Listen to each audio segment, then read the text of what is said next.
নবীজি বলেন, কার অন্তরের মধ্যে যদি গম পরিমাণ, জব পরিমাণ, সরিষার দানা পরিমাণ ইমান থাকে, গম পরিমাণ, জব পরিমাণ, সরিষার দানা পরিমাণ ঈমান, এই মানুষটা যদি বিভিন্ন অপরাধের কারণে জাহান্নামের সাজা ভোগ করতেও হয়, জাহান্নামের সাজা ভোগ করার পর আমি নবী বলে দিলাম একদিন জাহান্নাম থেকে বের হয়ে ওই সরিষা পরিমাণ ঈমানের কারণে আল্লাহর জান্নাতে প্রবেশ করবে। খাঁটি ঈমান, বিশুদ্ধ ঈমান, এটার মধ্যে কোনো ঝামেলা করা যাবে না। আল্লাহ কথাগুলা বোঝার তৌফিক দান করেন। দোকানের শাটারটা লাগাইতেছেন, অর্ধেক শাটার আপনি নিছেন, মুয়াজ্জিন মসজিদের মধ্যে বলে কদ কামাতিস সালাহ, কদ কামাতিস সালাহ, নামাজ দাঁড়ায় গেছে, নামাজ দাঁড়িয়ে গেছে।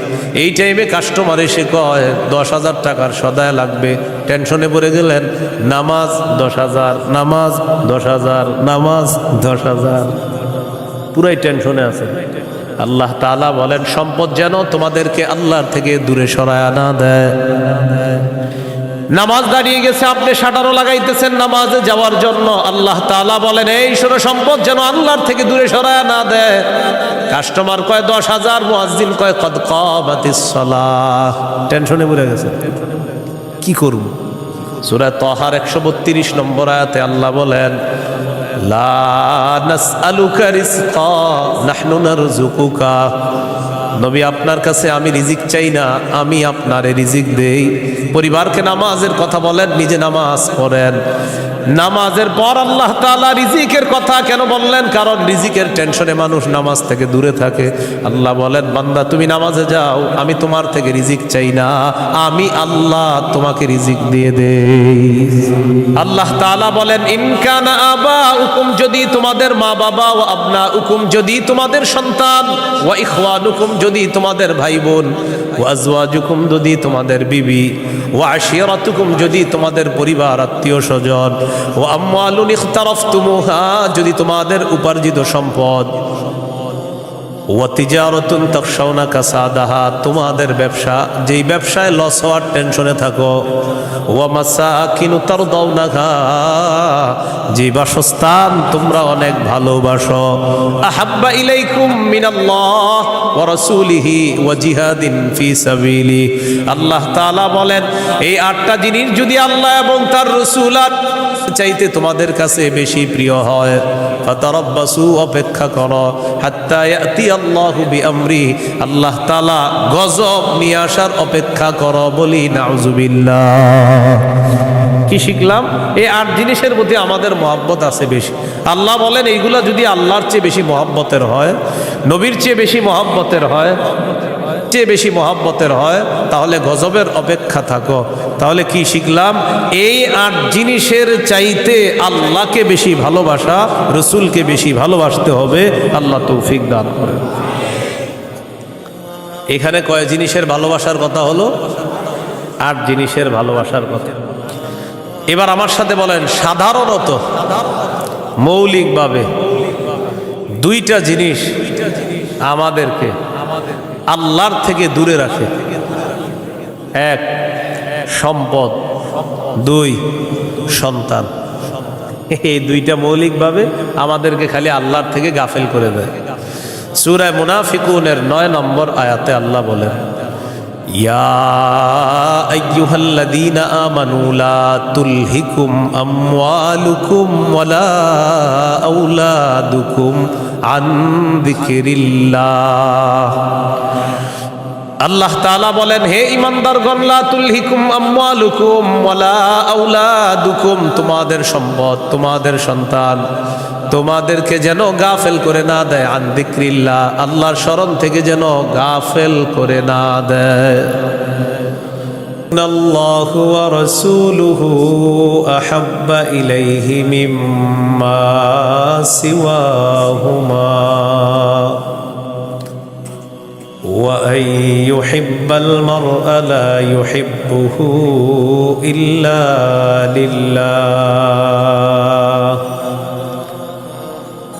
وأن يكره أن يعود في الكفر كما يكره أن يقذف في النار أو كما قال عليه الصلاة والسلام اللهم صل على محمد وعلى آل محمد كما صليت على إبراهيم وعلى آل إبراهيم إنك حميد مجيد اللهم بارك على محمد وعلى آل محمد كما باركت على إبراهيم وعلى آل إبراهيم إنك حميد مجيد اللهم إني أعوذ بك من شر لساني ومن شر سمعي ومن شر بصري ومن شر مني ভাই বক্সের আওয়াজ কমান ভাই বক্সের আওয়াজ কমান জামিয়া মুহাম্মাদিয়া ইমদাদুল উলুম মাদ্রাসা গাজীপুর রওজাতুস সালিহাত মহিলা মাদ্রাসা গাজীপুরের উদ্যোগে হাফেজ ছাত্রদের পাগড়ি প্রদান উপলক্ষে ষষ্ঠ বার্ষিক ইসলামী মহাসম্মেলনের গুরুত্বপূর্ণ আলোচনা পেশ করবেন আল্লামা মুফতি মিজানুর রহমান সাঈদ, প্রতিষ্ঠাতা পরিচালক শায়েখ Zakaria Islamic research centre Dhaka, প্রধান পৃষ্ঠপোষক অত্র জামিয়া। আল্লামা মুফতি আজিম উদ্দিন দামাত বরকাতুহুল আলিয়া, শাইখুল হাদিস জামিয়া নুরিয়া কামরাঙ্গীর চর ঢাকা। গুরুত্বপূর্ণ আলোচনা করবেন মাওলানা হাফিজুর রহমান সিদ্দিক কুয়াকাটা, মোহতামিম জামিয়া তালিমিয়া মাদ্রাসা আদর্শনগর ঢাকা। মুফতি আব্দুল হালিম মুফাসসিরে কোরআন খুলনা, মুফতি উবাইদুল্লাহ বিন সাঈদ ইমাম ও খতিব বাইমাইল কেন্দ্রীয় জামে মসজিদ কোনাবাড়ি গাজীপুর। উপস্থিত হজরত উলামায়ে কেরাম, মুসলমান ভাইয়েরা, আল্লাহ তাআলার দরবারে শুকরিয়া আদায় করছি। ভাই আওয়াজ বাড়ায় না, এক তো বক্সের আওয়াজ কমানোর পরে মাইক বাড়াইছেন, আবার বাড়ায় না কমান, আওয়াজ কমান পরে বাড়ায়, আমার সময় যত পারেন কমান, আরো কমায় দেবেন। হ্যাঁ,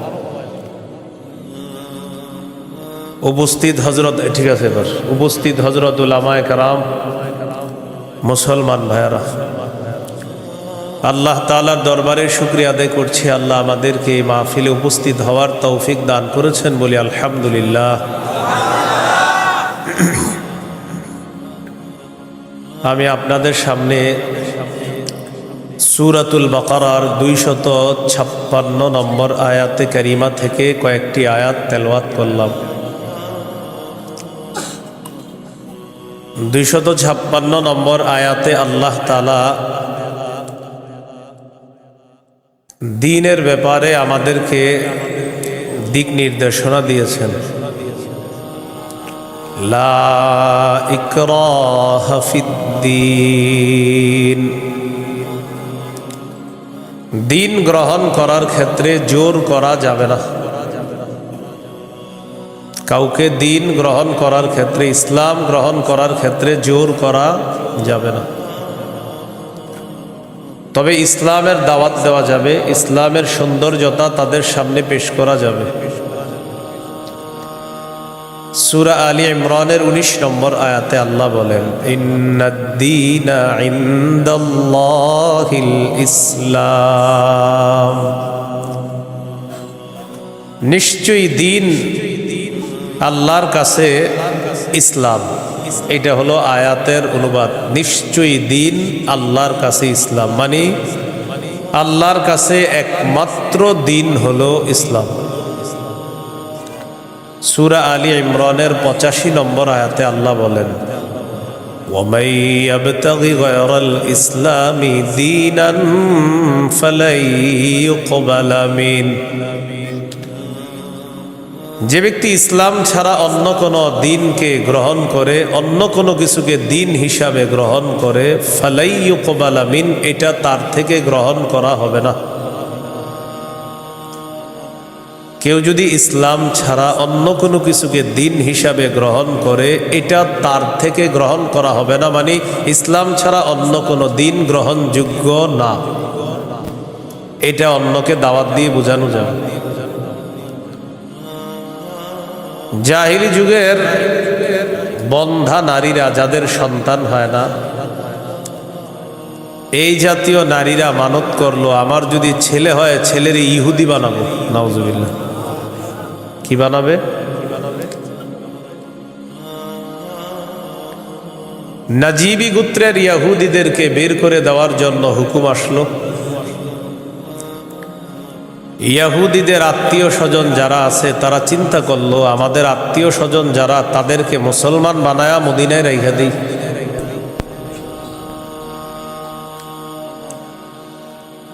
হুসাইন আল আনসার নামে নবীর একজন সাহাবী, তিনি রাসূল সাল্লাল্লাহু আলাইহি সাল্লামের কাছে গেলেন, গিয়ে বললেন, ইয়া রাসূলুল্লাহ, আমার দুজন পুত্র সন্তান খ্রিস্টান, আমি তাদেরকে যদি জোর করে মুসলমান বানিয়ে মদিনায় রেখে দিই। বাবা মুসলমান, সন্তান খ্রিস্টান। রাসূলুল্লাহ সাল্লাল্লাহু আলাইহি সাল্লামকে বললেন, আমি আমার দুই পুত্রকে যদি জোর করে মুসলমান বানিয়ে রেখে দেই,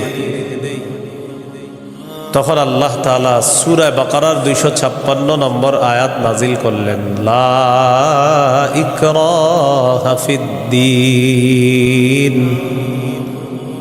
ইসলাম গ্রহণ করার ক্ষেত্রে জোর করা যাবে না। কদ তাবায়্যানার রুশদু মিনাল গাই। হেদায়েত স্পষ্ট হয়ে গিয়েছে গুমরাহি থেকে, পথভ্রষ্টতা থেকে। কোনটা হেদায়েত, কোনটা গুমরাহি, এটা মানুষের কাছে স্পষ্ট। এই কথা আল্লাহ কেন বললেন? হেদায়েত মানুষের সামনে এখন স্পষ্ট, এখন যদি মানুষ গ্রহণ না করে, এটা তার হতভাগা হওয়ার লক্ষণ। যদি সে গ্রহণ করে, এটা তার সৌভাগ্য, সে একজন সৌভাগ্যবান। সে সৌভাগ্যবান হওয়ার লক্ষণ হবে যদি হেদায়েত গ্রহণ করে। জোর করে বলা যাবে না তুমি মুসলমান হতেই হবে। فَمَن يَكْفُرْ بِالطَّاغُوتِ وَيُؤْمِن بِاللَّهِ فَقَدِ اسْتَمْسَكَ بِالْعُرْوَةِ الْوُثْقَى لَا انفِصَامَ لَهَا। হেদায়েত স্পষ্ট হয়ে যাওয়ার পরেও যারা তাগুতকে অস্বীকার করবে, আল্লাহকে যারা বিশ্বাস করবে, হেদায়েত আর গুমরাহি দুইটা স্পষ্ট হয়ে যাওয়ার পর যারা তাগুতকে অস্বীকার করবে তথা পথভ্রষ্টতাকে বর্জন করবে, ওয়ায়ুমিন বিল্লাহ, আর যারা আল্লাহকে বিশ্বাস করবে, ফাকাদ ইসতামসাকা বিল উরওয়াতিল ওয়াসকা, সে এমন এক মজবুত হাতলকে আঁকড়ে ধরলো, লা ইনফিসামা লাহা, যেই মজবুত হাতল কখনো ছুটে যাওয়ার সম্ভাবনা নাই। এমন এক মজবুত হাতল, যেই মজবুত হাতল তাকে জান্নাতে পৌঁছে দেয়। এটা হলো তাওহীদ। বলেন, এটা কি? তাওহীদ। তাগুত দ্বারা উদ্দেশ্য হলো যত সীমা লঙ্ঘনকারী আছে সবাই। আল্লাহ তাআলা বলেন, ফামান ইয়াকফুর বিত-তাগুতি ওয়া ইউমিন বিল্লাহ, যারা তাগুতকে অস্বীকার করবে আর আল্লাহকে বিশ্বাস করবে, ফাকাদ ইসতামসাকা বিল উরওয়াতিল ওয়াসকা লা ইনফিসামা লাহা, তারা এমন এক মজবুত হাতল আঁকড়ে ধরলো যেটা ছুটে যাওয়ার সম্ভাবনা নাই, বিচ্ছিন্ন হওয়ার সম্ভাবনা নাই। এই মজবুত হাতলের নাম হলো তাওহীদ, আল্লাহর একত্ববাদ স্বীকার করা। তাওহীদের মৌলিক 4টি শর্ত। প্রিয় ভাইয়েরা, কয় শর্ত? 1 নম্বর, আল্লাহ ছাড়া কোনো ইলাহ নাই এই বিশ্বাস নিয়ে মৃত্যুবরণ করা। 2 নম্বর, আল্লাহ ছাড়া কোনো ইলাহ নাই এই কথা মুখে বলবো, পাশাপাশি এই কথায় সামান্যতম সন্দেহ করা যাবে না। 3 নম্বর, আল্লাহ ছাড়া কোনো ইলাহ নাই মুখে বলার পাশাপাশি অন্তরে বিশ্বাস করা। 4 নম্বর, সবচাইতে বেশি আল্লাহকে ভালোবাসা। এই হলো তাওহীদের 4 শর্ত। তাওহীদের কয় শর্ত? 1 নম্বর, আল্লাহ ছাড়া কোনো ইলাহ নাই এই বিশ্বাস নিয়ে মৃত্যুবরণ করা। 2 নম্বর, আল্লাহ ছাড়া কোনো ইলাহ নাই এই কথায় সন্দেহ করা যাবে না। 3 নম্বর, আল্লাহ ছাড়া কোনো ইলাহ নাই এটা মুখে বলা, অন্তরে বিশ্বাস করা। 4 নম্বর, আল্লাহকে সবচেয়ে বেশি ভালোবাসা। এই হলো তাওহীদের 4 শর্ত। বাইরের মাইকের আওয়াজ আবার বাড়াইছে, ঠিক না? ওইটা কমান, ওইটাও কমান। আপনি পরে বাড়ান, আমার বয়ানটা একটু কমান না, সমস্যা নেই। বুঝে না কিছু, মানে আমি এটা আপনার জন্য ভালো। আরো বুঝে না, এর কথা হলো ফাটাইতে হবো, বুঝতে হবো আমার মাইক এরকম এরকম। আমি তো বলছি না খারাপ, আমি বলছি খারাপ, আমি তো ভালোই বলছি। তা আমি বয়ান করতে সামনে দাওয়াত দেন না, এত মাইক লাগাইলে। কিন্তু বারবার মাহফিলে বলি, মাইক কম হবে ওই মাহফিলে দাওয়াত অটোমেটিক পাবেন, বেশি মাহফিল মাইক হবে আর দাওয়াত পাবেন না। সোজা হিসেব, আমার বয়ানে মাইক কম থাকতে হবে, এটা আমি আলাদা বিষয়। মাইক যত কম হবে, যদি আবেদন করেন যে হুজুর মাইক 2টা, তো দেখবেন আর দাওয়াত আগে দিব আপনাকে। মাইক বেশি লাগাবেন, আমার পাবেন না, সোজা হিসাব। মাইক কমাইতে হবে আমার বয়ানে কারো যেন কোনো ক্ষতি না হয়, মাথায় রাখবেন না। তাওহীদের 4টা শর্ত। 1 নম্বর, আল্লাহ ছাড়া কোনো ইলাহ নাই এই বিশ্বাস নিয়ে মৃত্যুবরণ করা। 2 নম্বর, আল্লাহ ছাড়া কোনো ইলাহ নাই এই কথায় সামান্য সন্দেহ করা যাবে না। 3 নম্বর, আল্লাহ ছাড়া কোনো ইলাহ নাই এটা মুখেও বলা, অন্তরে বিশ্বাস করা।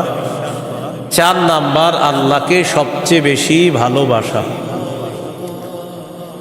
1 নম্বর শর্ত, আল্লাহ ছাড়া ইলাহ নাই এই বিশ্বাস নিয়ে মৃত্যুবরণ করা। সহিহ বুখারীর 26 নম্বর হাদিস। এই হাদিসের বর্ণনাকারী উসমান রাদিয়াল্লাহু তাআলা আনহু, তিনি বলেন, عن عثمان رضي الله تعالى عنه قال قال رسول الله صلى الله عليه وسلم من مات وهو يعلم أنه لا إله إلا الله دخل الجنة। নবীজি বলেন, কেউ যদি এই বিশ্বাস নিয়ে মারা যায় আল্লাহ ছাড়া কোনো ইলাহ নাই, আমি নবী বলে দিলাম দাখালাল জান্নাহ, সে জান্নাতে প্রবেশ করবে। সহিহ বুখারীর বর্ণনা 1237 নম্বর হাদিস, 1237।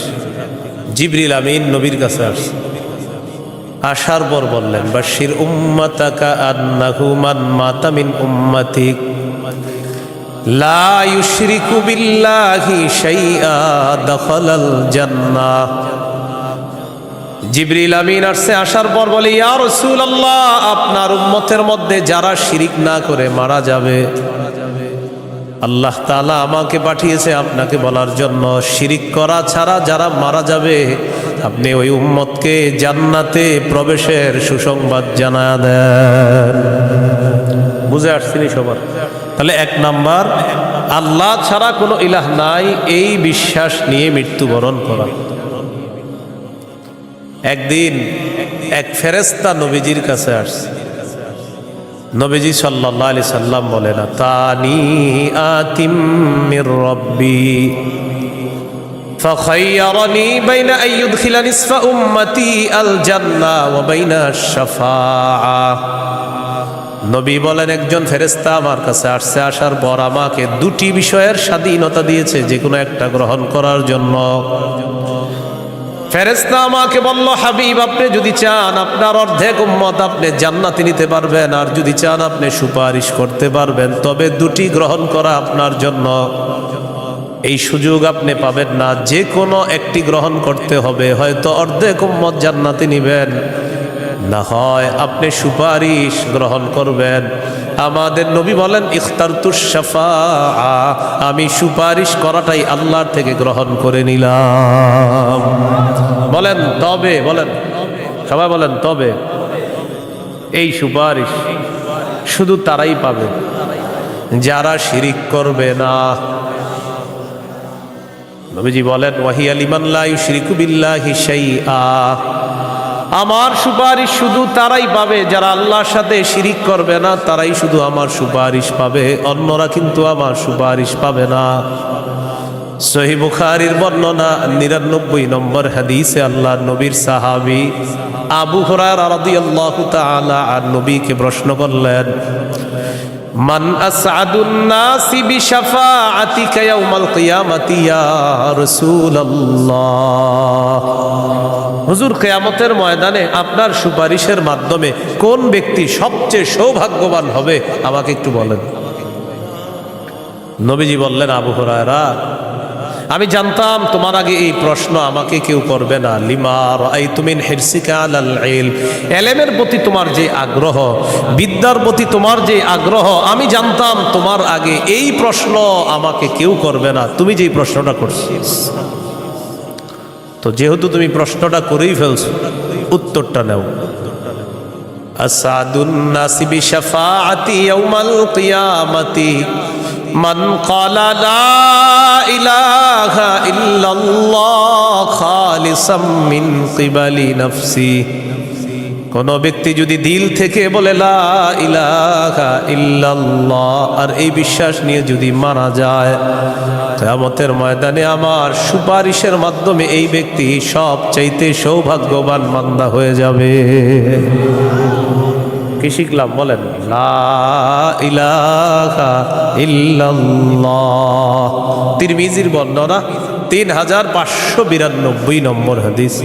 ক্বালা রাসূলুল্লাহ সাল্লাল্লাহু আলাইহি ওয়াসাল্লাম, মা আবদুন ক্বালা লা ইলাহা ইল্লাল্লাহ মুখলিসান কাত্তু ইল্লা ফুতিহাত লাহু আবওয়াবুস সামাই হাত্তা তুফজিয়া ইলাল আরশ। নবীজি বলেন, কোন বান্দা যদি একবার ইখলাসের সাথে লা ইলাহা ইল্লাল্লাহ পাঠ করে, আল্লাহর আসমানের সবগুলা দরজা খুলে দেওয়া হয়, তার লা ইলাহা ইল্লাল্লাহ যেন আরশ পর্যন্ত পৌঁছে যায়। তাওহীদের কয় শর্ত ভুলে গেছে? কয় শর্ত? 1 নম্বর, আল্লাহ ছাড়া ইলাহ নাই, এই বিশ্বাস নিয়ে মরতে হবে। 2 নম্বর, আল্লাহ ছাড়া কোনো ইলাহ নাই, এই কথায় সামান্য সন্দেহ করা যাবে না। সূরা হুজুরাতের 15 নম্বর আয়াতে আল্লাহ বলেন, ইন্নামাল মুমিনুনা আল্লাযীনা আমানু বিল্লাহি ওয়া রাসূলিহি সুম্মা লাম ইয়ারতাবু وجاهدوا بأموالهم وأنفسهم في سبيل الله أولئك هم الصادقون। আল্লাহ তাআলা বলেন, প্রকৃত ঈমানদার হলো তারা যারা আল্লাহকে বিশ্বাস করে, রাসূলকে বিশ্বাস করে, সামান্য সন্দেহ করে না। ওয়াজাহাদু বিআমওয়ালিহিম ওয়া আনফুসিহিম ফি সাবিলিল্লাহ, যারা নিজেদের জানমাল নিয়ে আল্লাহর রাস্তায় লড়াই করে। আল্লাহ বলেন, উলাইকা হুমুস সাদিকুন, আমি আল্লাহ তাদেরকে কোরআনে খাঁটি সত্যবাদী বলে ঘোষণা করলাম। এরা খাঁটি সত্যবাদী, আল্লাহকে বিশ্বাস করে, রাসূলকে বিশ্বাস করে, একটু সন্দেহ করে না। 3 নম্বর শর্ত, লা ইলাহা ইল্লাল্লাহ, আমি মুখে উচ্চারণ করলাম আল্লাহ ছাড়া কোনো ইলাহ নাই, অন্তরেও বিশ্বাস করা। মুখে বললাম আল্লাহ ছাড়া কোনো ইলাহ নাই, অন্তরে যদি ঝামেলা থাকে এটা হবে মুনাফিক মার্কা শয়তান, নেফাকি হবে। এটা কি হবে বলেন তো? সবাই বলেন কি হবে? নেফাকি হবে। মুখে বলতে হবে, অন্তরেও স্বীকার করতে হবে। সূরাতুল ফাতহির 11 নম্বর আয়াতে আল্লাহ বলেন, ইয়াকুলুনা বিআলসিনাতিহিম মা লাইসা ফি কুলুবিহিম, তারা তাদের মুখ দিয়ে এমন কথা বলে যা তাদের অন্তরের কথা না। তাহলে বলেন তো, তাওহীদের 3 নম্বর শর্ত, মুখে বললাম একটা আর অন্তরে আরেকটা, শর্ত পূরণ হবে? মুখে যা বলবো অন্তরেও তা যদি হয়, এটা ৩ নাম্বার শর্ত পূরণ হবে। অন্তরে যদি ঈমান সরিষার দানা পরিমাণও হয়, একদিন জান্নাতে যাবে। সহিহ বুখারীর ৪৪ নম্বর হাদিস। قال رسول الله صلى الله عليه وسلم يخرج من النار من قال لا إله إلا الله وفي قلبه وزن شعيرة من خير وفي قلبه وزن برة من خير وفي قلبه وزن ذرة من خير। নবীজি বলেন, কার অন্তরের মধ্যে যদি গম পরিমাণ, জব পরিমাণ, সরিষার দানা পরিমাণ ঈমান থাকে, গম পরিমাণ, জব পরিমাণ, সরিষার দানা পরিমাণ ঈমান, এই মানুষটা যদি বিভিন্ন অপরাধের কারণে জাহান্নামের সাজা ভোগ করতেও হয়, জাহান্নামের সাজা ভোগ করার পর আমি নবী বলে দিলাম, একদিন জাহান্নাম থেকে বের হয়ে ওই সরিষা পরিমাণ ঈমানের কারণে আল্লাহর জান্নাতে প্রবেশ করবে। খাঁটি ঈমান, বিশুদ্ধ ঈমান, এটার মধ্যে কোনো ঝামেলা করা যাবে না। আল্লাহ কথাগুলা বোঝার তৌফিক দান করেন। ৪ নাম্বার শর্ত, সবচেয়ে বেশি আল্লাহকে ভালোবাসা। বলেন, কাকে ভালোবাসা? সবাই আমার সাথে বলেন, সাধারণত বলেন। আমরা ৮টি জিনিসকে বেশি ভালোবাসি। ৮ জিনিসের প্রতি আমাদের মহাব্বত খুব বেশি।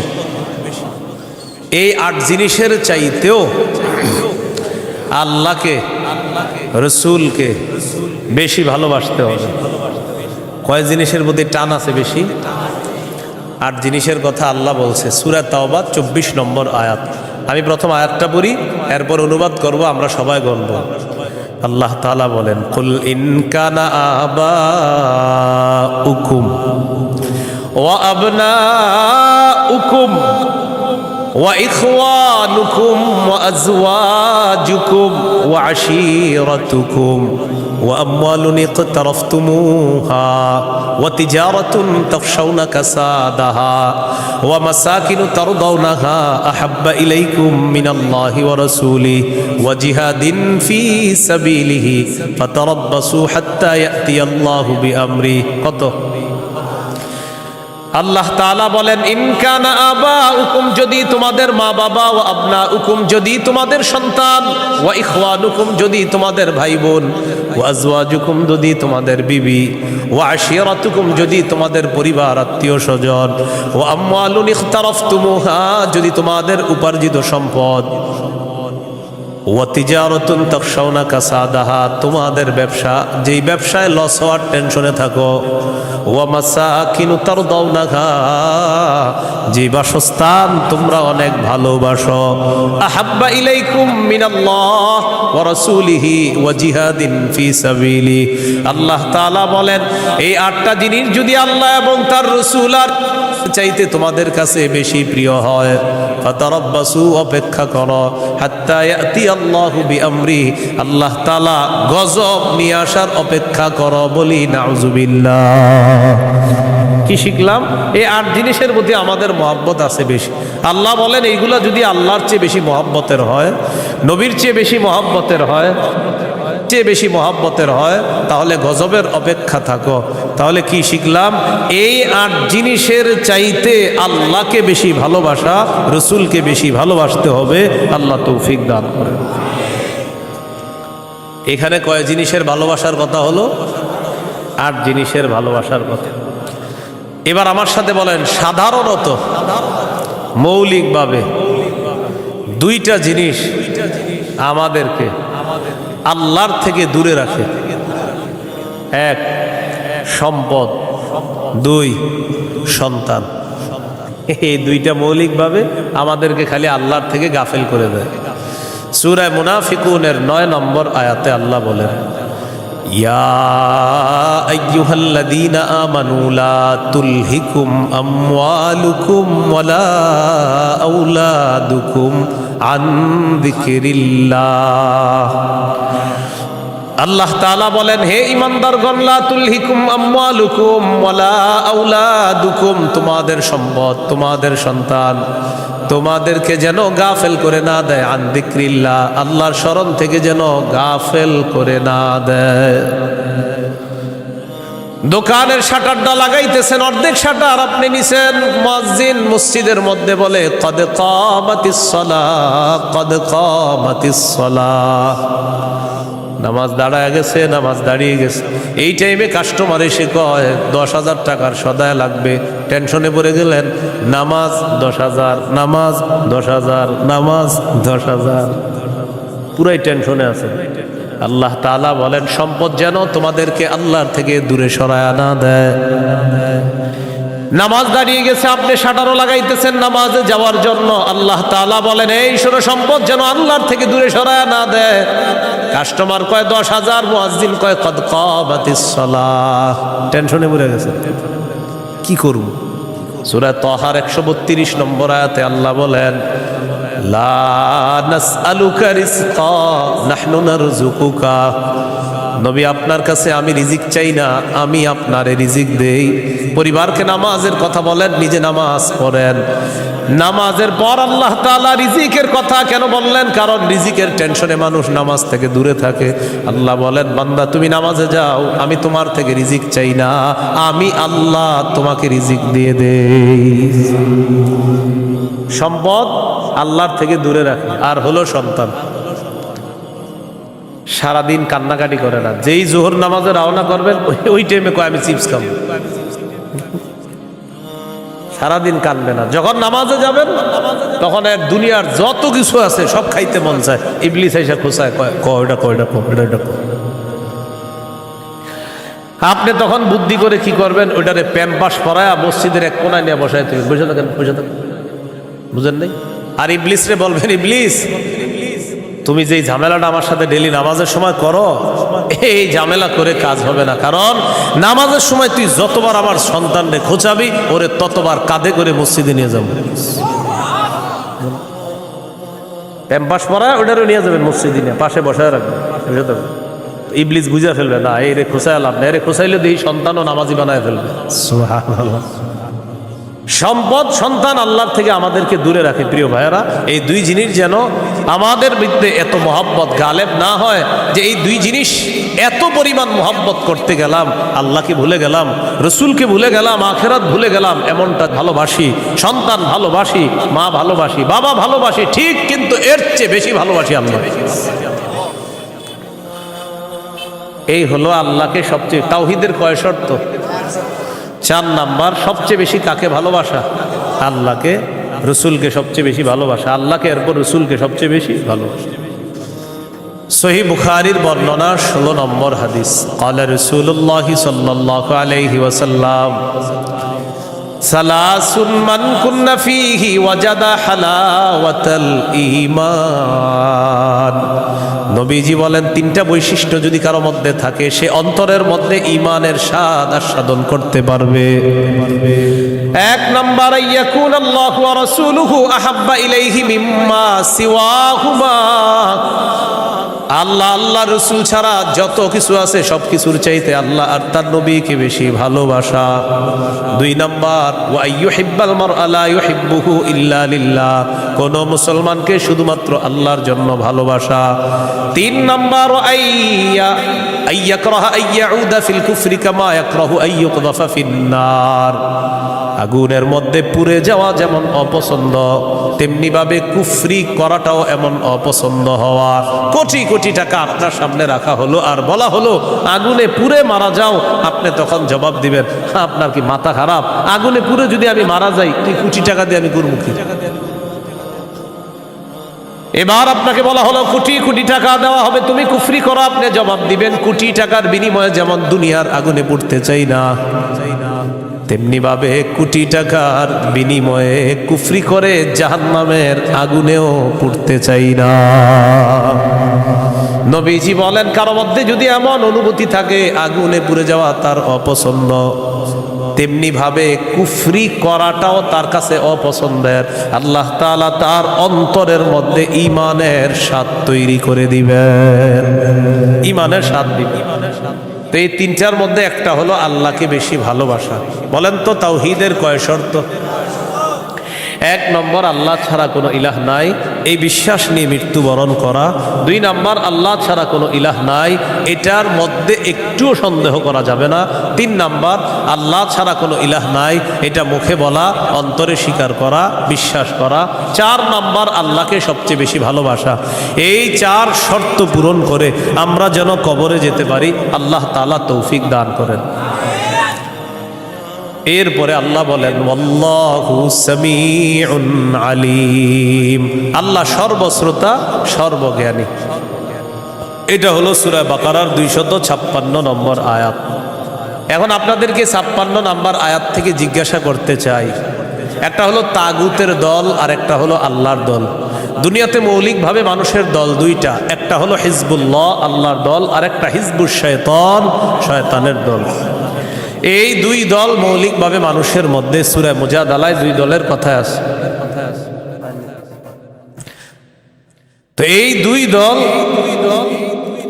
2 দলের মধ্যে আমরা কার দলে থাকবো, আল্লাহর দলে না শয়তানের দলে? আল্লাহর দলে আমরা যারা থাকবো, আল্লাহ আমাদের অভিভাবক হয়ে যাবে। এই কথাটা আল্লাহ সূরা বাকারার 257 নম্বর আয়াতে বলতেছে। মন দিয়ে শুনেন কি বল, আল্লাহু ওয়ালিয়ুল্লাযীনা আমানু, যারা ঈমানদার তাদের অভিভাবক আল্লাহ। সুবহানাল্লাহ। আপনারা মাঝে মাঝে এমনি দোয়া করতে পারেন না, আল্লাহ আপনি আমার অভিভাবক, আল্লাহ আপনি অভিভাবক। আল্লাহ সূরা বাকারা 257 নম্বর আয়াতে বলছেন আপনি আমার অভিভাবক। আল্লাহ আমি তো সমস্যায় আছি, আমারে সমাধান করে দাও। এইভাবে বলতে হবে, আল্লাহ আপনি বলছেন আপনি আমার অভিভাবক, আল্লাহ আপনি আমার সমস্যা সমাধান করে দেন। এইভাবে আল্লাহকে বলতে হবে।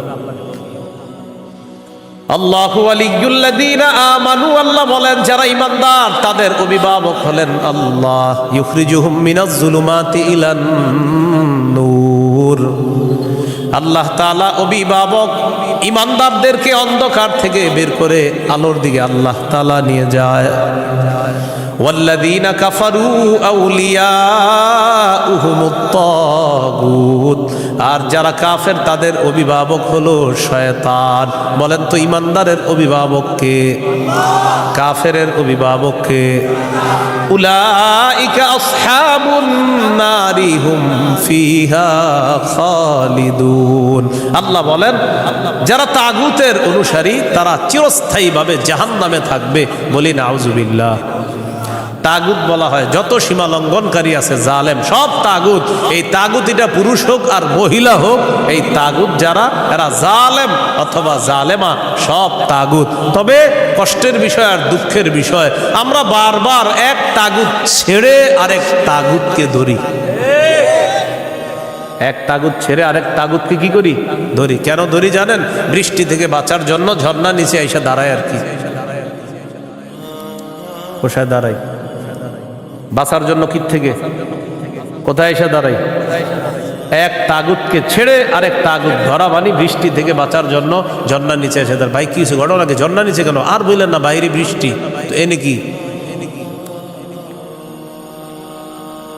এই জন্য মনে রাখবেন, শত্রু এটা কখনো বন্ধু হবে না। এরে আপনি যতই মনে করেন বন্ধু, এই শত্রু সব সময় শত্রু। সূরা মাঈদার 51 নম্বর আয়াতে আল্লাহ বলে দিয়েছেন।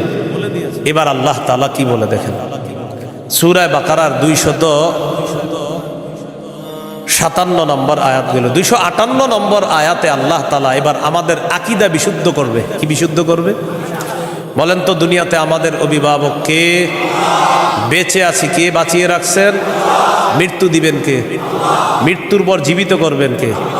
এই আকীদাটা এখন আল্লাহ তাআলা সংশোধন করবে যে শোনো, আমি তোমাদেরকে বাঁচিয়ে রাখছি, মৃত্যুর পর আমি জিন্দা করব, কিন্তু এখানে কোনো সন্দেহ করবা না। এই আকীদা 258, 259, 260 এই 3 আয়াতের মধ্যে আল্লাহ আমাদেরকে আকীদা দিয়ে দিবেন, দুনিয়াতে যেমন তোমাদেরকে রাখছি আমি, আখিরাতেও তোমাদেরকে আবার পুনরুত্থান করব, এই ক্ষমতাও আমি আল্লাহর। সূরা বাকারা 258, 259, 260 দেখেন কি বলে।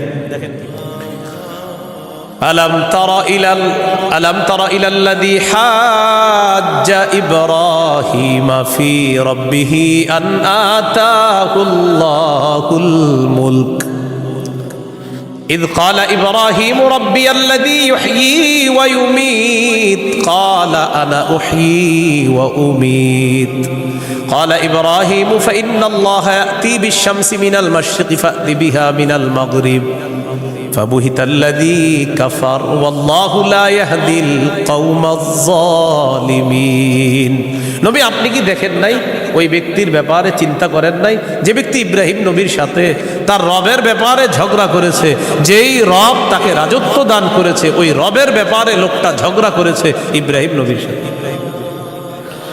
আল্লাহ তাআলা বলেন এই ব্যক্তি হলো বাবেল শহরের বাদশাহ নমরুদ ইব্রাহিম নবীর সাথে ঝগড়া লাগছে এই কারণে নমরুদকে আল্লাহ তাআলা রাজত্ব দান করছে রাজত্ব পাওয়ার পর নমরুদ কয় আমি খোদা ইব্রাহিম নবী বললেন আমার রব রব্বি আল্লাযী ইহয়ী ওয়া ইউমীত আমার রব হলেন তিনি যিনি জীবন দেয় যিনি মৃত্যু দান করেন নমরুদ পাল্টা জবাব দিয়ে বলে ক্বালা আনা উহয়ী ওয়া উমীত আমিও তো জীবন দেই আমিও তো মৃত্যু দেই নাউজুবিল্লাহ হ্যাঁ ইব্রাহিম নবী বললেন রব তিনি যিনি জীবন দেয় মৃত্যু দেয় নমরুদ কথা আমিও তো জীবন দিই মৃত্যু দিই ইব্রাহিম নবী তাহলে কি করতে হবে আমারও রব মানো কারণ আমিও জীবন দিই মৃত্যু দিই ইব্রাহিম নবী বললেন কিভাবে জেলখানা থেকে দুইজন আসামি ধরে আনছে একজনকে মেরে ফেলছে আর একজনকে ছেড়ে দিছে মারার পর বলে এই যে দেখো আমি মৃত্যু দিলাম ছেড়ে দেওয়ার পর বলে এই যে দেখো আমি জীবন দিলাম কি ইন্টারন্যাশনাল পদ্ধতির জীবন মৃত্যু হ্যাঁ দুইজনকে ধরে আনছে একটাকে হত্যা করছে আর একটাকে ছেড়ে দিছে হত্যা করার পর বলে দেখো জীবন দিলাম মৃত্যু দিলাম জীবন দিলাম কিভাবে আর একটাকে ছেড়ে দিছে এইটা ছেড়ে দেওয়ার পর বলতেছে আমি তাকে জীবন দিলাম আপনারা বলেন এটা কি জীবন মৃত্যু ইব্রাহিম নবী চিন্তা করলেন এরে এমন এক কথা বলে আটকাইতে হবে যেই কথার পরে আর ঝগড়া করবে না قال إبراهيم فإن الله يأتي بالشمس من المشرق فأت بها من المغرب ইব্রাহিম নবী বললেন আমার রব আল্লাহ প্রতিদিন সূর্য পূর্ব দিক থেকে উঠায় তুমি পশ্চিম দিক থেকে উঠায় দাও তুমিও তো রব তোমার দাবি অনুযায়ী নাউজুবিল্লাহ ফাবুহিতাল্লাযী কাফার আল্লাহ তাআলা বলেন যে ঝগড়া করছে নমরুদ কাফের ধরাশয়ী হয়ে গেল ঝগড়ায় হেরে গেল মুফাসসিরিনে কেরাম বলেন নমরুদ পাল্টা বলতে পারতো ইব্রাহিম আমি সূর্য পশ্চিম দিক থেকে উঠাতে পারবো না তোমার রব আল্লাহ প্রতিদিন পূর্ব দিক থেকে সূর্য উঠায় আমি তো পারবো না তুমি তোমার রব আল্লাহকে বলো সূর্যটা যেন পশ্চিম দিক থেকে উঠায় দেখায় দেয় মুফাসসিরিনে কেরাম বলেন নমরুদ বুঝে শুনেই পাল্টা চ্যালেঞ্জ দেয় নাই কেন দেয় নাই নমরুদ কিন্তু চ্যালেঞ্জ দিতে পারতো পাল্টা ইব্রাহিম তুমি আমারে বললা আমি যেন সূর্য পশ্চিম দিক থেকে উঠাই তোমার রব যেহেতু পূর্ব দিক থেকে উঠায় তো পাল্টা প্রশ্ন করতে পারতো নমরুদ ইব্রাহিম আমি তো পারলাম না তোমার রব আল্লাহকে বলো আল্লাহ যেন সূর্যটা পশ্চিম দিক থেকে উঠায় দেখায় মুফাসসিরিনে কেরাম বলে নমরুদ এটা বুঝে শুনেই পাল্টা প্রশ্ন করে নাই কারণ নমরুদ জানে এই প্রশ্ন করলে ইব্রাহিম চ্যালেঞ্জ গ্রহণ করবে আল্লাহকে বলবে আল্লাহ সাথে সাথে সূর্য পশ্চিম দিক থেকে উঠায় দেখায় আর এটা যদি করে ফেলে নমরুদের দল ছোট হয়ে যাবে হালকা হয়ে যাবে এই জন্য নমরুদ আর পাল্টা চ্যালেঞ্জ দেয় নাই বলেন তো নমরুদকে রাজত্ব দিয়েছিল কে দেওয়ার পর বলে আমি খোদা কি বলে আমি খোদা এই জন্য প্রিয় ভাইয়েরা সামনের দিকে যাদেরকে আমরা শাসন ক্ষমতায় বসাবো যাদেরকে আমরা দায়িত্ব দিব বুঝে শুনে দায়িত্ব দিতে হবে কি শুনে বলেন আমার সাথে প্রতিদিন 2 রাকাত অতিরিক্ত নফল নামাজ পড়ব পড়ার পর 3টা দোয়া করব 1 নাম্বার আল্লাহ বলেন আল্লাহ কিয়ামতের আগে বাংলাদেশে আর কোন নারী প্রধান চাই না হ্যাঁ কি প্রধান চাই না সবাই জোরে বলেন কেন আরো জোরে বলেন আরো জোরে আরো জোরে قال رسول الله صلى الله عليه وسلم لا يفلح قوم ولوا امرهم امرأتان নবীজি বলেন ওই জাতি কিছুতেই কখনোই সফল হবে না যেই জাতি তাদের নেতৃত্বে কোনো নারীকে বসায় দেয় আপনি বুঝেন আর না বুঝেন, আমার নবীর কথা সঠিক। তো এই জন্য এই একটা বিষয় দোয়া করবেন। 2 নাম্বার দোয়া বলেন, আল্লাহ মরার আগে বাংলাদেশে শরিয়া আইন দেখে যেতে চাই। কি আইন? দেয়ালে দেয়ালে লিখে দিবেন, শরিয়া আইন চায় না তারা, বলেন, কোনো না কোনো অপরাধী যারা, বলেন আমার সাথে, শরিয়া আইন চায় না তারা, কোনো না কোনো অপরাধী যারা। চোর শরিয়া আইন চাইবে না, হাত কাটা যাবে। ধর্ষক শরিয়া আইন চাইবে না, তাকে পাথর মেরে হত্যা করা হবে, তার উপর ইসলামের শাস্তি প্রয়োগ করা হবে। এই জন্য ধর্ষক চাইবে না, চোর চাইবে না। আমাদের দেশে যদি আসলে শরিয়া আইন চালু হয়, বিগত দিনের শুধু চুরির বিচার করতে করতে সুপ্রিম কোর্ট, হাইকোর্টের বিচারপতিরা ক্লান্ত হয়ে যাবে। শুধু চুরির বিচার হলে, কিসের বিচার? এটা 2 নাম্বার দোয়া করবেন। 3 নাম্বার দোয়া বলেন, আল্লাহ আমাদের দেশে এমন একজন শাসক দিয়ে দেন, যেই শাসক মৌলিক 4টি কাজ করবে। 1 নাম্বার নামাজ কায়েম করবে, 2 নাম্বার যাকাত প্রতিষ্ঠিত করবে, 3 নাম্বার সৎ কাজের আদেশ করবে, 4 নাম্বার অসৎ কাজের নিষেধ করবে। সবাই বলেন দলিল, বলেন দলিল। সূরা হজ 41 নম্বর আয়াত। কোন সূরা? কত নম্বর আয়াত? এই আয়াতে আল্লাহ বলেন, আল্লাযীনা ইম্মাক্কান্নাহুম ফিল আরদি আকামুস সালাহ ওয়া আতাউয যাকাতা ওয়া আমারু বিল মারুফি ওয়া নাহাউ আনিল মুনকার। আল্লাহ তাআলা বলেন, আমি যাদেরকে দুনিয়ার শাসন ক্ষমতায় বসাই, তাদের মৌলিক কাজ হবে 4টা। 1 নাম্বার আকামুস সালাহ, তারা রাষ্ট্রীয়ভাবে নামাজ কায়েম করতে হবে। রাষ্ট্রের প্রত্যেকটা নাগরিক যেন নামাজ পড়ে, এই দায়িত্ব পালন করতে হবে। 2 নাম্বার ওয়া আতাউয যাকাত, যাকাতের বিধান রাষ্ট্রীয়ভাবে চালু করতে হবে। আমাদের দেশে যদি রাষ্ট্রীয়ভাবে যাকাতের বিধান চালু হয়ে যায়, আর সব ধনীরা যদি 1 বছর যাকাত আদায় করে, কয় বছর? ওই বছর সুদ বলবে, যাকাত তুমি ভালো থেকো, আমি সুদ বিদায় নেই। কয় বছর? 1 বছর যদি যাকাত যারা দেয়, এরা যদি দেয়, সুদ বলবে, যাকাত তুমি থাকো, আমি চলে যাই, কারণ আমার আর থাকার জায়গা নাই। বলেন আমার সাথে, সুদে ফকির আরো ফকির হয়, যাকাতে ফকির আরো ধনী হয়। দলিল ইবনে মাজাহ 2279 নম্বর হাদিস। আবার বলেন, বলেন, সুদে ফকির আরো ফকির হয়, যাকাতে ফকির ধনী হয়। বলেন, আমাদের এই রাষ্ট্র সুদ ভিত্তিক হওয়ার কারণে এখন আমরা সবাই মোটামুটি ভিক্ষুক। কারণ আমাদের প্রত্যেকের মাথা পিছু 1,07,000 টাকা ঋণ। তো আপনি কোথায় ধনী? সুদের শেষ পরিণতি ভিক্ষা। এটা আপনার যদি বুঝে না আসে, কিছু করার নাই। আমার নবীর কথা যেটা বলবে নবী, আজ হোক কাল হোক, সেটা ফলবেই, কোনো সন্দেহ নেই। তো আমরা দাবি করি 90% মুসলমান, এখানের অর্থ ব্যবস্থা সুদ ভিত্তিক। এই জন্য আমরা স্লোগান পাল্টাবো, বলেন, দারিদ্র বিমোচনে সুদ নয়, যাকাত। বলেন তো, দারিদ্র বিমোচনে কি? দারিদ্র বিমোচনে সুদ নয়, যাকাত। এগুলা দেয়ালে লিখে দিবেন যে দারিদ্র বিমোচনে সুদ নয়, যাকাত। লিখে দিবেন, দারিদ্র বিমোচনে সুদ নয়, যাকাত। লিখবেন, সুদে ফকির আরো ফকির হয়, যাকাতে ফকির আরো ধনী হয়। নমরুদকে রাজত্ব দিছে আল্লাহ তাআলা, সে এখন বলে আমি খোদা। বলেন নাউজুবিল্লাহ। বলেন, জীবন মৃত্যু কে দেয়? এটা হলো সূরা বাকারা 258 নম্বর আয়াত। 259 নম্বর আয়াতটা শোনার আগে আগে বুঝেন। এক ব্যক্তি এক এলাকার সামনে দিয়ে যাইতেছে, যাওয়ার সময় দেখে কি এলাকার সবগুলা ঘর বাড়ি ছাদের উপরে পড়ে রয়েছে, নিচে ছাদ, উপরে ঘর বাড়ি। আপনাদের এলাকার ছাদ কি নিচে থাকে না বাড়ির উপরে থাকে? কয়েকজন কইছে, মানে অন্যদের ঘর বাড়ির ছাদ নিচে থাকে। ঘর বাড়ির ছাদ কই থাকে?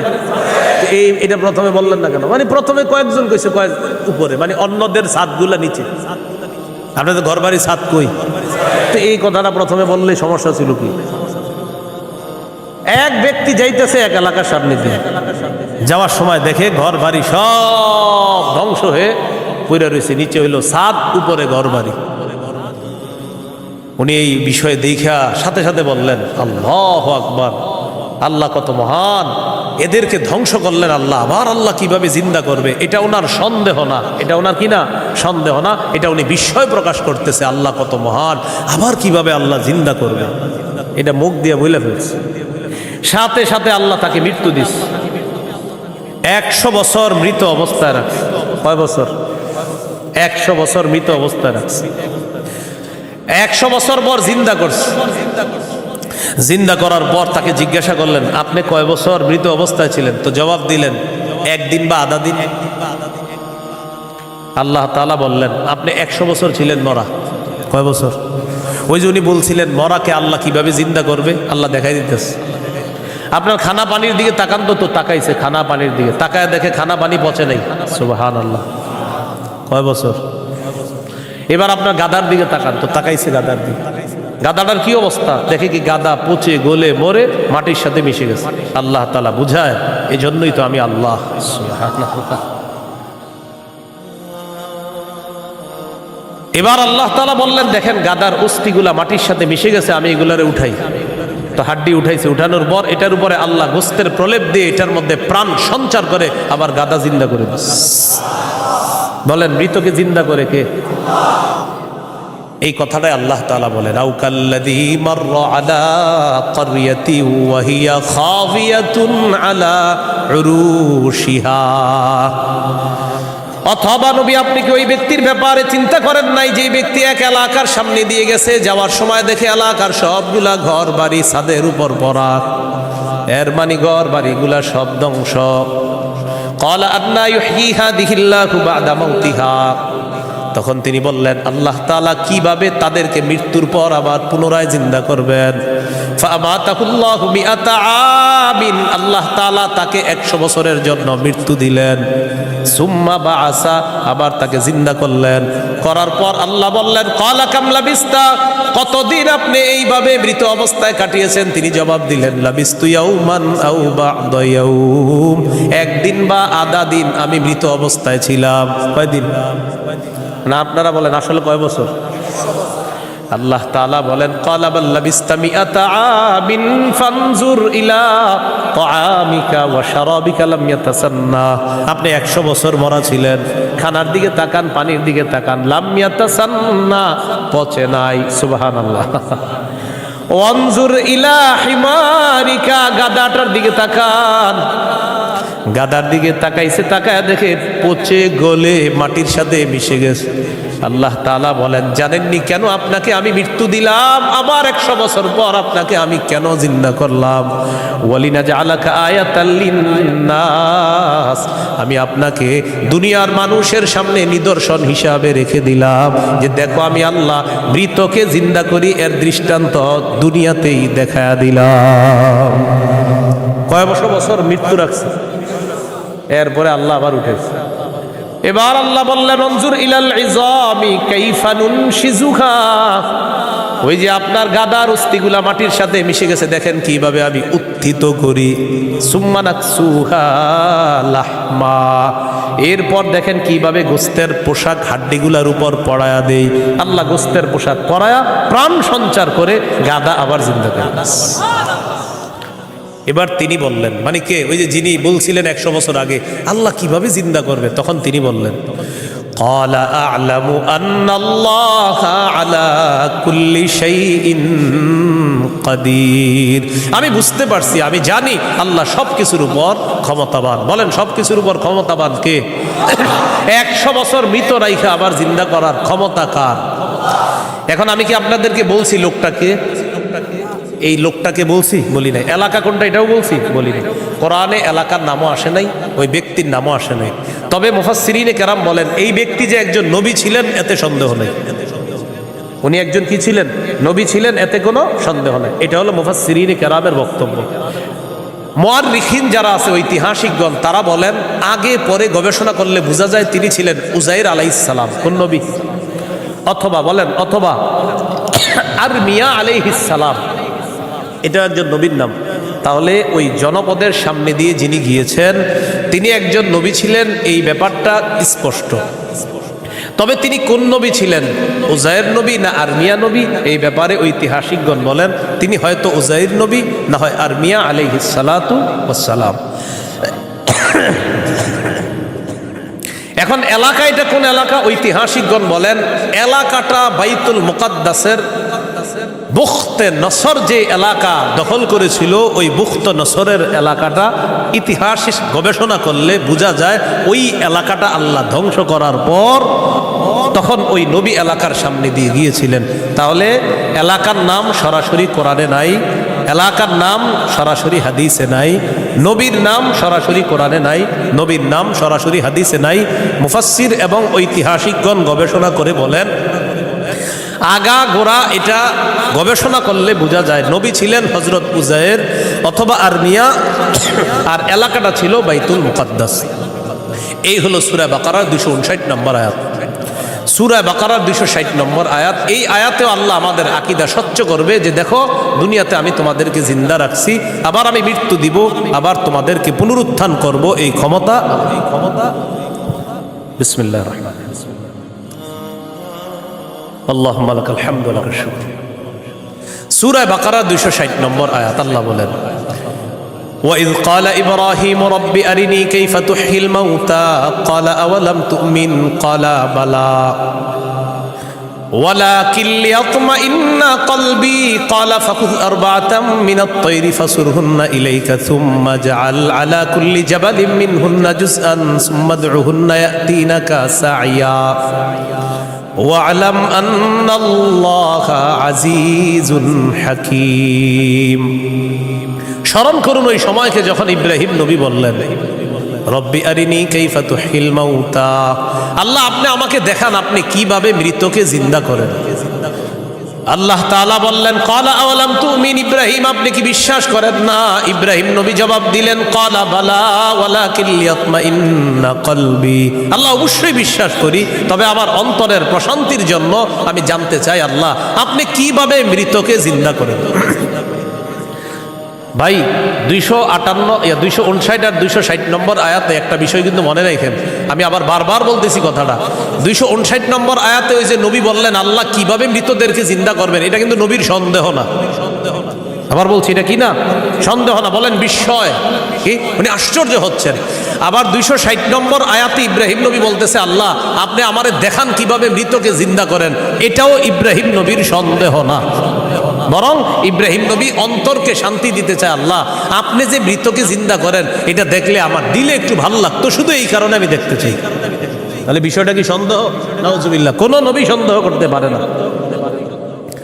তো আল্লাহ তাআলা বললেন ক্বালা ফাকুজ আরবাতাম মিনাত তায়র, ইব্রাহিম আপনি 4টা পাখি ধরেন, ফাসুরহুন্না ইলাইকা, এই 4টি পাখি আপনি বসে আনেন, আপনার আয়ত্তে আনেন। আয়াতে আনার পর সুম্মা জাআলা আলা কুল্লি জাবালিম মিনহুন্না জুজআ, 4টা পাখিকে আপনি চূর্ণ বিচূর্ণ করে টুকরা টুকরা করে ফেলবেন। টুকরা টুকরা করার পর এই পাখিগুলার টুকরা টুকরা বিভিন্ন পাহাড়ের মধ্যে আপনি ছিটা দিবেন। কোন পাখির টুকরাটা কোন পাহাড়ের মধ্যে আছে এটা আপনার জানা নাই। এবার আপনি তাদের নাম ধরে আপনি ডাকবেন। আল্লাহ তাআলা বলেন আমার হুকুমে যেই যেই পাখির টুকরাগুলা যেই পাহাড়ের মধ্যে আছে ওই টুকরাগুলা আমি আল্লাহ প্রত্যেক পাহাড় থেকে আলাদা আলাদা করে একত্রিত করে অবিকল ওই পাখির মধ্যে প্রাণ সঞ্চার করে দিব। পাখি আপনার সামনে উঠতে উঠতে উপস্থিত হয়ে যাবে। তো আল্লাহ বলেন ফাসুরহুন্না ইলাইকা, এটা আপনি বসে আনেন, আয়াতটা আনেন। সুম্মা জাআল আলা কুল্লি জাবালিম মিনহুন্না জুজআ, এগুলার টুকরা টুকরা করে আপনি পুরা সব একসাথে করে ফেলবেন। এখন বলেন তো 4 পাখি একসাথে টুকরা টুকরা করলে কোন পাখির টুকরা কোথায় আছে এটা কি বলা যাবে? ইব্রাহিম নবীকে বললেন আলাদা আলাদা পাহাড়ের মধ্যে রেখে দেন। রাখার পর এবার আপনি ডাক দিবেন। ডাক দেওয়ার পর দেখবেন ওই আলাদা টুকরাগুলা একত্রিত হয়ে যেই যেই পাখির টুকরা আমি আল্লাহর হুকুমে ওই পাখির শরীরে যাবে, আমি প্রাণ সঞ্চার করে দিব, পাখি আপনার সামনে উঠতে উঠতে উপস্থিত হয়ে যাবে। শেষে আল্লাহ বলেন ওয়ালাম, জেনে রাখেন আল্লাহ আজিজুল হাকিম, আল্লাহ মহাপরাক্রমশালী, আল্লাহ মহাপ্রজ্ঞাময়। 3টি বিষয়। এক নাম্বার বলেন আল্লাহর কাছে মনোনীত ধর্মের নাম কি? ইসলাম। ইসলামের দাওয়াত অন্যের সামনে দেওয়া যাবে কিনা? যাবে। ইসলাম গ্রহণে কাউকে কি জোর করা যাবে? আচ্ছা। দুই নম্বর, মৌলিকভাবে মানুষের দল কয়টা? দুইটা। একটা কার দল? আল্লাহর দল। আর একটা কার দল? শয়তান। ইমানদারের অভিভাবক কে? কাফেরদের অভিভাবক কে? শয়তান। তিন নম্বর, আমাদেরকে দুনিয়াতে জীবিত রাখছে কে? মৃত্যু দিবে কে? মৃত্যুর পর আবার জিন্দা করবেন কে? এই তিনটি বিষয় সূরা বাকারার 256 থেকে 260 নম্বর আয়াত পর্যন্ত আমরা জানলাম। আল্লাহ তাআলা আমাদের সকলকে আকীদা বিশুদ্ধ করে স্বচ্ছ করে আমরা যেন কি মরা। দুই নম্বর, আল্লাহ ছাড়া কোনো ইলাহ নাই, সন্দেহ করা যাবে না। তিন নম্বর, আল্লাহ ছাড়া কোনো ইলাহ নাই এটা মুখে বলা, অন্তরে বিশ্বাস করা। চার নম্বর, আল্লাহ ছাড়া কোনো ইলাহ নাই এই কথা তখন প্রমাণ হবে যদি আমি সবচেয়ে বেশি আল্লাহকে ভালোবাসি। বলেন তো কয় জিনিসকে সাধারণত বেশি ভালোবাসি আমরা? 8 জিনিস। এই 8 জিনিস থেকেও কাকে বেশি ভালোবাসতে হবে? আল্লাহ। আল্লাহ তাআলা আমাদের সকলকে আজকের সূরা বাকারার 256 থেকে 60 নম্বর আয়াত পর্যন্ত মৌলিক মূল তিনটি কথা ছিল। এক নাম্বার, আল্লাহর কাছে মনোনীত ধর্ম ইসলাম, এটা গ্রহণ করতে হবে, বাকি গ্রহণ করার ক্ষেত্রে কাউকে জোর করা যাবে না। দুই নাম্বার, একটা শয়তানের দল, একটা আল্লাহর দল। আল্লাহর দলের অভিভাবক আল্লাহ, শয়তানের দলের অভিভাবক মানে যারা, তাদের অভিভাবক হলো শয়তান। তাগুত যারা ইহুদি খ্রিস্টান, তাদের অভিভাবক হলো শয়তান। তিন নাম্বার, আল্লাহ জীবিত রাখছে, আল্লাহ মৃত্যু দিবেন, আল্লাহ আবার জিন্দা করবেন। এই আকীদা, বিশুদ্ধ স্বচ্ছ আকীদা নিয়ে যেন আমরা কবরে যেতে পারি। আল্লাহ তাআলা তৌফিক দান করেন। সুবহানাল্লাহি ওয়া বিহামদিহি, সুবহানাকাল্লাহুম্মা ওয়া বিহামদিকা, আশহাদু আল্লা ইলাহা ইল্লা আনতা, আস্তাগফিরুকা ওয়া আতুবু ইলাইক। আমিন ওয়া আখিরু দাওয়ানা আলহামদুলিল্লাহি রাব্বিল আলামিন। আসসালামু আলাইকুম।